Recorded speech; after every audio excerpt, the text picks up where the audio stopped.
రాసుకోండి సార్. మా పిల్లలు ఆకలికి అసలు ఉండలేరండి. అలాగని గుక్కడి మంచినీళ్ళు కూడా ఎవరిని అడగరు సార్. మీ అమ్మ అన్న తింట మానేసింది. 2 రోజులుగా మంచం పట్టిందని ప్రకటన ఇప్పించండి సార్. ఎక్కడ ఉన్న పిల్లలు పరిగెత్తుకుంటూ వచ్చేస్తారు. ఓకే ఓకే, మీరెవరో కంగారు పడకండి. అన్ని స్టేషన్స్ కి ఇన్ఫార్మ్ చేసి ఎంక్వైరీ చేయిస్తాను. రఘు. Yes sir.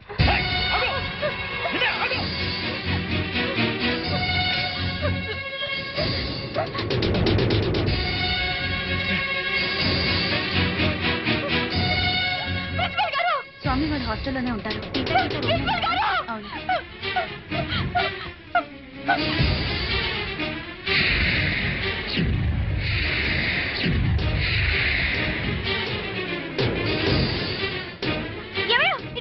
ఏమిటి కనుక అక్కడ చూడ ఎంతమంది జనం ఉన్నారు.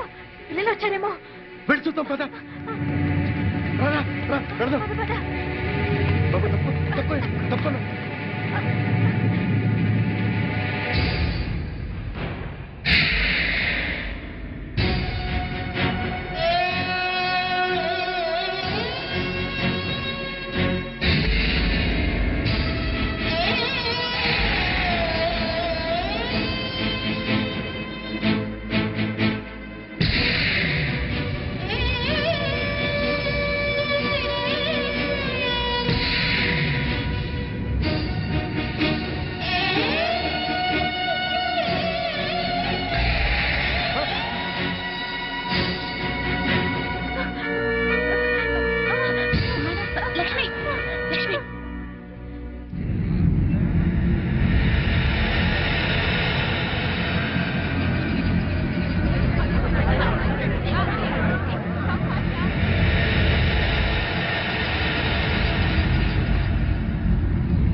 గీత మెరచడమా ఒక్కసారి చూడండమ్మా.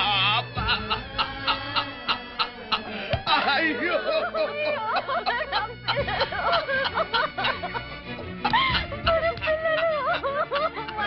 అయ్యో అమ్మా గీత, అమ్మా గీత, మీ అమ్మొచ్చింది ఒక్కసారి చూడండమ్మా.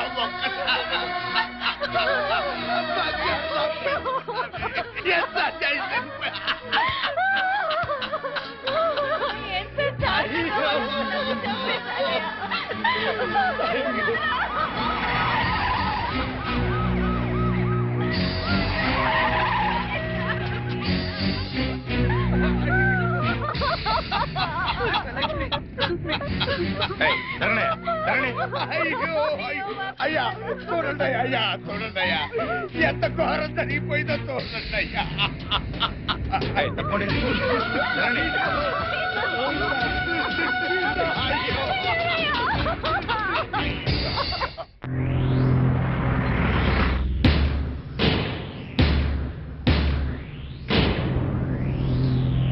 సార్, సీతా గీత అనే మెడికల్ కాలేజీ స్టూడెంట్స్ హత్య చేయబడ్డారని నా క్లయింట్ ఆనంద్, అతని తండ్రి Koteswararao, state club owner Bapineedu గారు, ఇంకా ఎవరో ఊరు పేరు తెలియని టాక్సీ డ్రైవర్ కలిసి ఈ హత్యలు చేశారని సిస్టర్ జయశ్రీ గారు సాక్ష్యం చెప్పడానికి వచ్చారు. కానీ ఈ నర్సు జయశ్రీ గారు కాకుండా మరెవరైనా, అంటే మెడికల్ కాలేజీ ప్రిన్సిపాల్ గారు, కాలేజీ ప్రొఫెసర్సో, తోటి విద్యార్థులు, లేక కనీసం సీతాగీతల అన్నావదులైనా సాక్ష్యం చెప్పుంటే ఆ సాక్ష్యానికి ఎంతో విలువనిచ్చేవాళ్ళం. What do you mean? నర్సులు చెప్పే సాక్ష్యాల కోర్టులో విలువ ఉండదా? తప్పకుండా సార్. నర్సుగా ఆవిడ సమాజంలో ఒక రెస్పాన్సిబుల్ సిటిజన్. కానీ సదరు జయశ్రీ గారు నా క్లయింట్ ఆనంద్కు ప్రియురాలే. జయశ్రీ గారు, మీరు మెడికల్ కాలేజీ స్టూడెంట్ ఆనంద్ని ప్రేమించారా?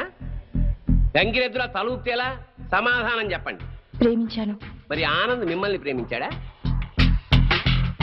అనే చెప్పాడు. అని చెప్పిన ఆనంద్ మిమ్మల్ని తన తల్లిదండ్రుల దగ్గరికి తీసుకెళ్లి మీ ప్రేమ గురించి చెప్పాడా? చెప్పాడు. మీ మీద ప్రేమ లేకపోతే వాళ్ళ దగ్గరికి తీసుకెళ్ళాడు కదా.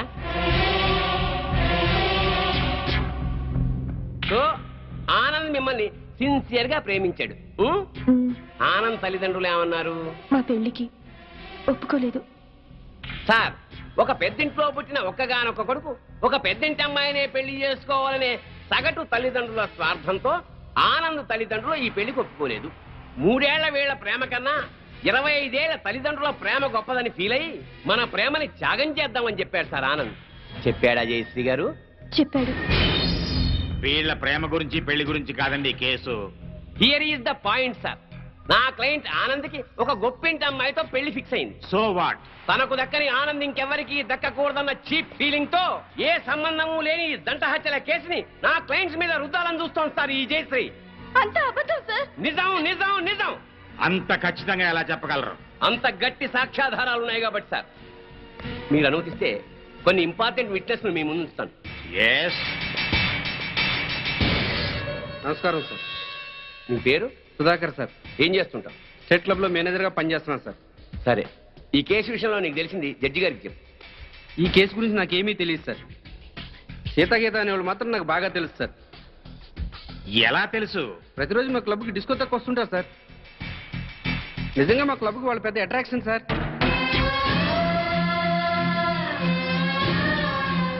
నిన్న సాయంత్రం కూడా చాలా అందంగా తయారై మా క్లబ్లో ఉన్న డిస్కోకి వచ్చారు సార్. Are you sure? వాళ్ళతో మాట్లాడాను సార్. వాళ్ళు మినీ డ్రెస్ వేసుకుని డ్యాన్స్ చేస్తుంటే ఏం అప్లై వచ్చిందో తెలుసా సార్?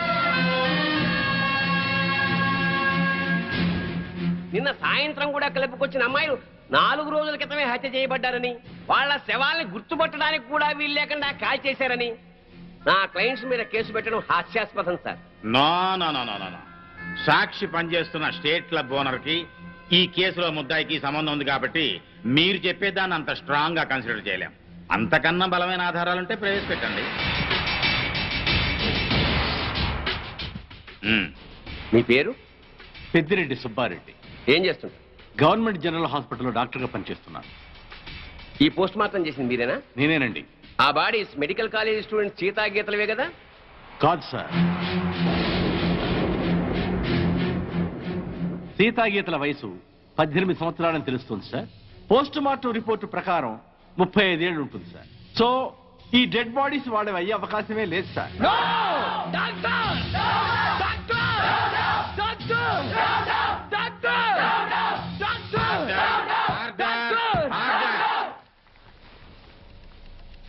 ఒక గవర్నమెంట్ డాక్టర్ ఇచ్చిన పోస్ట్ మార్టం రిపోర్ట్ ఈ కేసులో బలమైన సాక్ష్యంగా భావిస్తున్నాను సార్. పరిశీలించండి.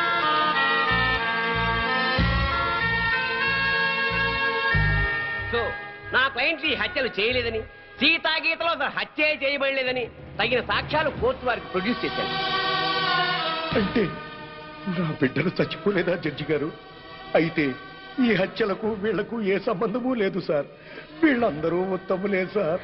ఆ నరసమ్మ చెప్పింది కూడా అంత అబద్ధమేనండి. మరి మా బిడ్డలు ఎక్కడండి? చెప్పండి సార్. మీరే చెప్పండి సార్. నా బిడ్డలు హత్య చేయబడినప్పుడు మరి వాళ్ళు ఎక్కడ సార్? మా పిల్లలకి ఇతనికి సంబంధం లేనప్పుడు పుట్టినరోజు పండుగ ఎందుకు చేయాలండి? బోర్ల మీద పేర్లు ఎందుకు రాయాలండి? వేలకు వేల ఖర్చు ఎందుకు చేయాలి? అయినా అతనికి మా పిల్లల మీద కన్ను లేదు.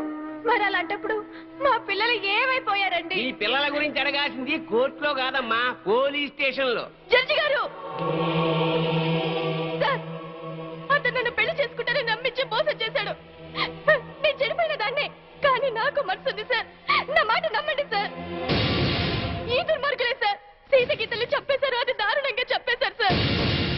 4 ముక్కలు ఎమోషనల్ గా మాట్లాడి 4 చుక్కలు కన్నీళ్లు కాచేస్తేనే అన్యాయం న్యాయమైపోదమ్మా. కోర్టుకు కావాల్సింది సాక్ష్యాలు, కన్నీళ్లు కావు. కన్నీళ్లు కాచేస్తేనే నిజాలైపోతే మా వాళ్ళు గారుస్తారు కన్నీళ్ళు. చెప్పండి అయ్యా. చాలు. ఈ కేసులో పోస్ట్ మార్టం రిపోర్ట్ ని బలమైన సాక్ష్యంగా పరిగణించి బెనిఫిట్ ఆఫ్ డౌట్ కింద నిందితుల్ని నిర్దోషులుగా విడుదల చేయటమైంది.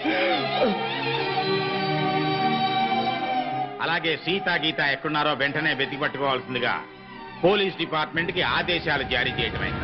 లేదు, అన్యాయం, అక్రమం, దారుణం, లేదు, లేదు,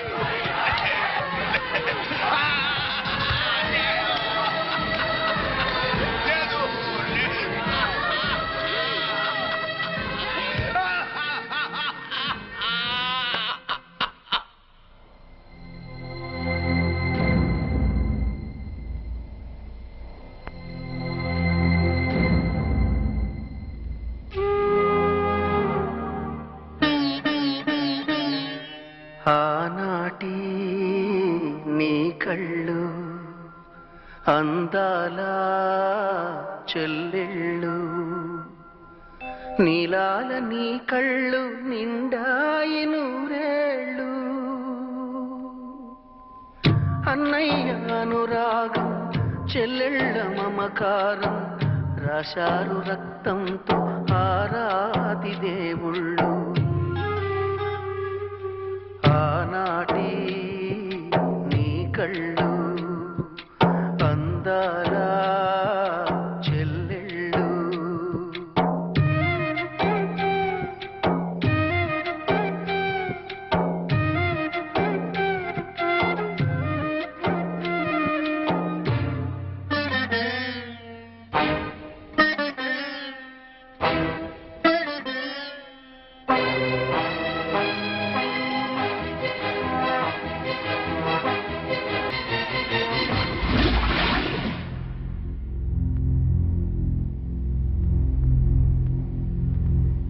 కొన్ని రోజులు మా మధ్య ఉన్నందుకే మీ చెల్లెళ్ళ మీద ఎంతో ప్రేమ పెంచుకున్నాం.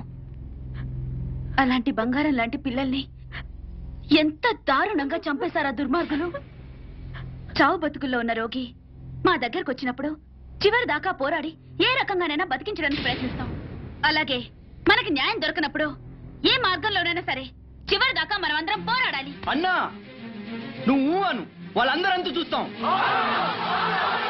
ఆగండి, ఆగండి. ఇంకా మీరు మా చెల్లెళ్ళ మీద చూపిస్తున్న ఆదరాభిమానాలకి కృతజ్ఞుణ్ణి. మీ అందరి అండదండలు ఉంటే చాలు. ఆ దుర్మార్గుల్ని హతమార్చడానికి మీ బంగారు భవిష్యత్తు నాశనం చేసుకోవద్దు. వాళ్ళ సంగతి నేనే చూసుకుంటాను. మీరేం చేసినా మా అందరి సపోర్ట్ మీకు ఉంటుంది సార్.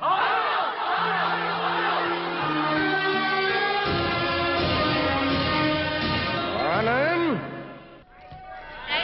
ఆనంద్, మీరు రమ్మని చెప్పేదాకా వైజాగ్ నుండి రావద్దు. అలాగే అంకుల్. ఒరే బాబు జాగ్రత్త. నువ్వు లేటు బావా. బాబు జాగ్రత్త అని ఇప్పుడు చెప్పడం కాదు. బాబు జాగ్రత్త, అమ్మాయిల జోలికి వెళ్ళొద్దు అని ఆనాడే చెప్పుంటే మన అబ్బాయికి గట్టి నోర్మై. జాగ్రత్తగా వెళ్ళిరా.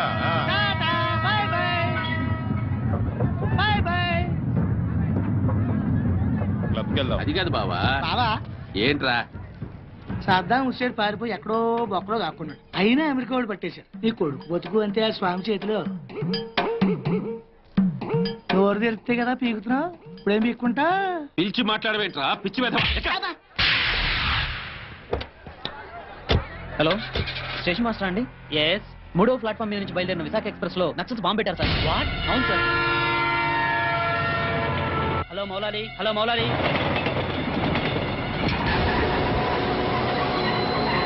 ట్రైన్లో బాంబు పెట్టారంటే అందరూ పారిపోండి.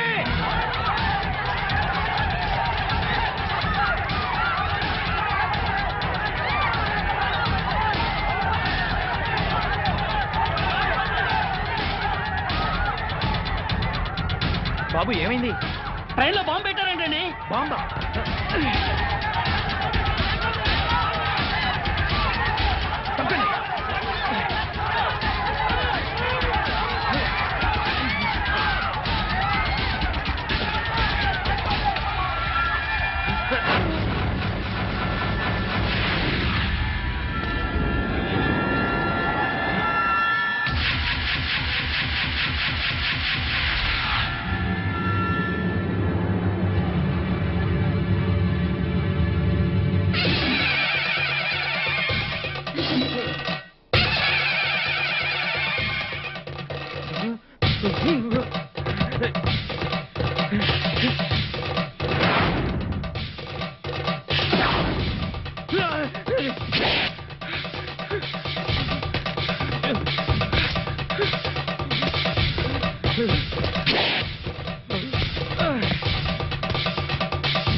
Raghu yes sir. చూడు.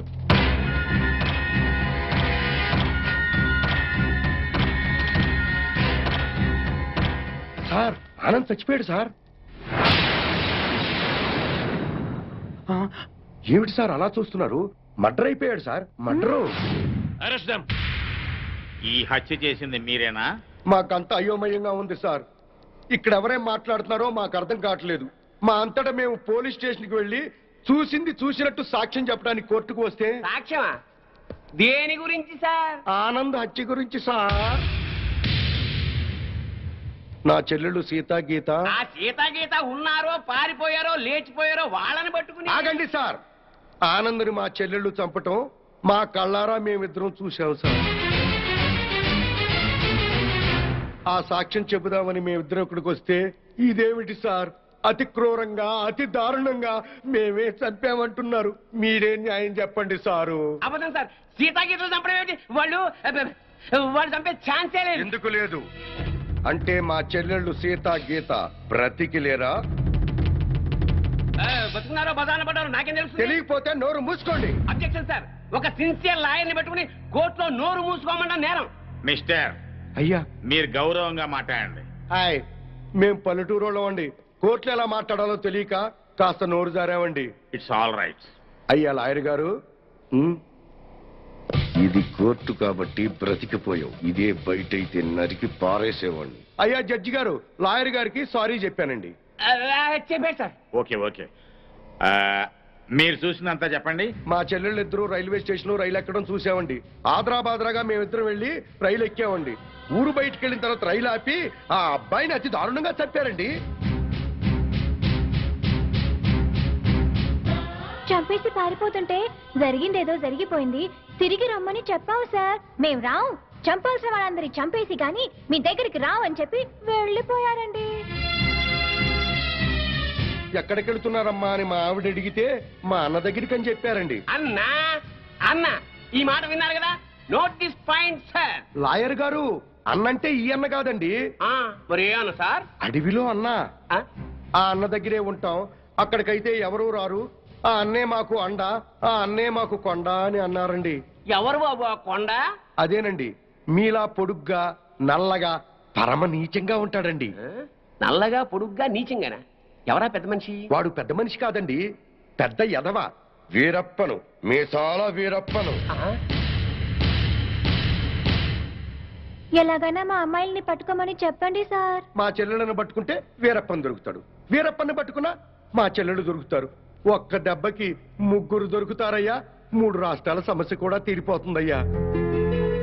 మళ్ళీ ఇలాంటివన్నీ జరగకుండా ఉంటాయండి. వెంటనే అడవికి వెళ్ళి పట్టుకోమనండి సార్. కొద్దిగా మన ఇన్స్పెక్టర్ గారిని పోలీసుల్ని అడవికి పంపితే పని అయిపోతుందయ్యా. ఎవరి పని?